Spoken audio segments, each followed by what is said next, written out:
এমন কোনো প্লেন কি হয় যে জ্বালানি ছাড়া 11,000 কিলোমিটার পর্যন্ত চলতে পারে? হ্যাঁ বন্ধুরা, এই যে প্লেন তোমরা স্ক্রিনে দেখছো, এই প্লেনটা কিন্তু 11,000 কিলোমিটার পর্যন্ত বিনা তেলে চলতে পারে। এর নাম হচ্ছে B2 স্পিরিট বম্ব। এটি প্রথম আমেরিকা তৈরি করেছিল, আর আমেরিকা কিন্তু এই প্লেনটি কারোর কাছে কোনোদিনও বিক্রি করতে চায়নি। এই বিমানটি এতটাই শক্তিশালী কি একে র্যাডার কিন্তু সহজেই শনাক্তকরণ করতে পারে না।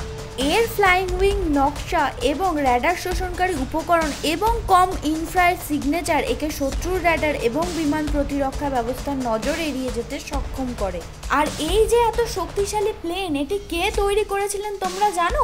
নরথ্রপ গ্রামেন এটি তৈরি করেছিলেন। এটি কিন্তু স্টেলথ বোম্বার নামেও। এইবার আসি জ্বালানির কথায়। এটিতে কিন্তু একবার তেল ভরলে এটি 18,500 কিলোমিটার পর্যন্ত উঠতে পারে, আর এইটির গতিবেগ কিন্তু 1010 কিলোমিটার প্রতি ঘন্টা। এটি 18,144 কেজির বেশি কিন্তু পেলোড বহন করতে পারে। আর আসছি এটার উচ্চতায়। এটা কিন্তু 15,240 মিটার উচ্চতা পর্যন্ত আক্রমণ মিশন পরিচালনা করতে পারে।